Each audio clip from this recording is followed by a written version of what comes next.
Hello बच्चों, let's read this question. The question says, a vessel is filled with water to a height of 13 centimeter.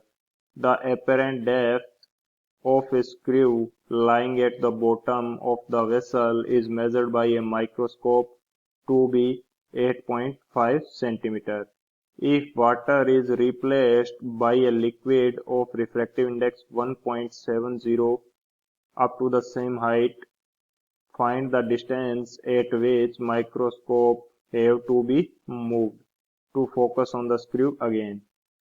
Option A is 0.85 centimeter, option B 0.52 centimeter, option C 0.65 centimeter and option D 1.02 centimetre. तो इस question के अंदर basically हमसे क्या बोला गया है कि एक वेसल है जिसको 13 सेंटीमीटर हाइट तक वाटर से फिल किया गया है एंड एक माइक्रोस्कोप से देखने पर जो एपरेंट डेप्थ है वो हमें मिलती है 8.5 सेंटीमीटर।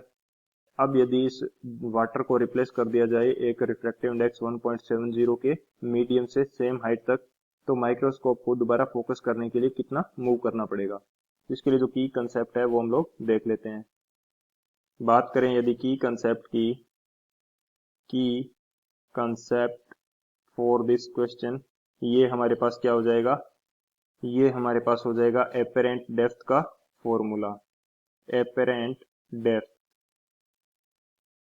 डेप्थ बेसिकली होती क्या है कि यदि हमारे पास कोई बीकर है जिसको हमने फिल कर दिया एक लिक्विड से जिसका रिफ्रैक्टिव इंडेक्स है हमारे पास म्यू, एंड इसके बॉटम पे कोई ऑब्जेक्ट रखी हुई है, तो जो ये ऑब्जेक्ट है इसकी एक्चुअल हाइट हमारे पास क्या होगी, इसको बोलेंगे एच।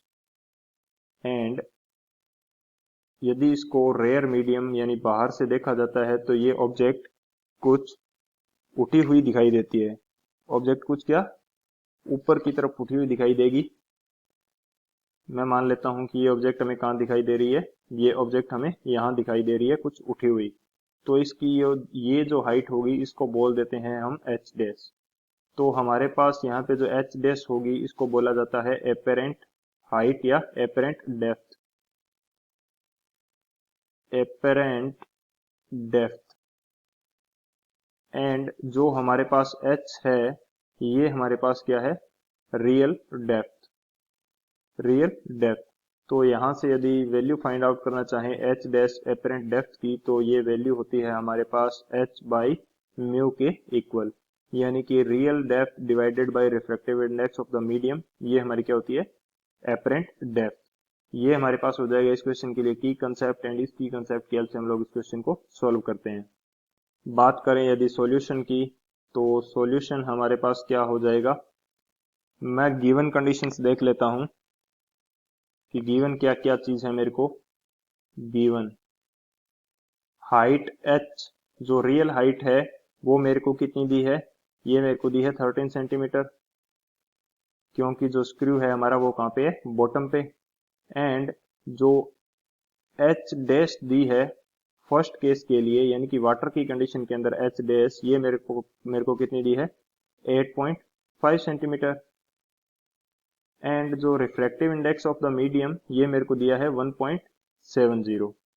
तो मैं यहां से क्या करता हूं कि जो एपरेंट डेप्थ होगी h डैश 2 की वैल्यू दूसरे मीडियम के कारण वो कितनी आ जाएगी मेरे पास, तो ये मेरे पास आ जाएगी h जो रियल हाइट है divided by refractive index of the medium, ये मेरे पास कितना है 1.70। तो यदि यहाँ से मैं h डैश 2 की वैल्यू फाइंड आउट करूंगा तो ये वैल्यू मेरे पास आएगी h की वैल्यू मेरे पास कितनी है 13 सेंटीमीटर डिवाइडेड बाई 1.70, तो ये वैल्यू मेरे पास आएगी कुछ 7.647 सेंटीमीटर। यानी कि दूसरा जो रिफ्रैक्टिव इंडेक्स या दूसरा मीडियम यूज करने पर मेरे को एपरेंट डेप्थ कितनी मिल रही है 7.64 सेंटीमीटर। यानी कि इस मीडियम के अंदर जो हमारा स्क्रू होगा वो वाटर से भी ज्यादा ऊपर होगा, क्योंकि एपरेंट डेप्थ क्या होगी ये कम, तो वाटर से भी ज्यादा ऊपर होगा। तो मैं यहाँ इसके अंदर शो करता हूँ कि लगभग यहाँ दिखाई देगा। तो हमें माइक्रोस्कोप को कितना शिफ्ट करना पड़ेगा ये देखते हैं। Shifting of microscope, shifting of microscope. Microscope को दोबारा फोकस करने के लिए कितना शिफ्ट करना पड़ेगा, ये हमारे पास क्या हो जाएगा, पहले हमें किस हाइट पे या डेप्थ पे वो स्क्रू दिखाई दे रहा था, वो हमारे पास था 8.5 सेंटीमीटर। एंड अब हमें कितना दिखाई दे रहा है, अब हमें दिखाई दे रहा है 7.647 सेंटीमीटर। तो जब इसको माइनस करेंगे तो हमारे पास वैल्यू कितनी आ जाएगी, 0.85 सेंटीमीटर। ये वैल्यू हमारे पास कितनी आ जाएगी, 0.85 सेंटीमीटर। यानी कि हमें माइक्रोस्कोप को कितना मूव करना पड़ेगा दोबारा फोकस करने के लिए, 0.85 सेंटीमीटर, क्योंकि माइक्रोस्कोप की ताकि माइक्रोस्कोप इसको दोबारा से एग्जैक्ट देख पाए। तो यदि ऑप्शंस की बात करें तो ऑप्शन हमारे पास कौन सा करेक्ट हो जाएगा, first option A 0.85 centimetre is the final answer. I hope you understood it well. Best of luck. Thank you.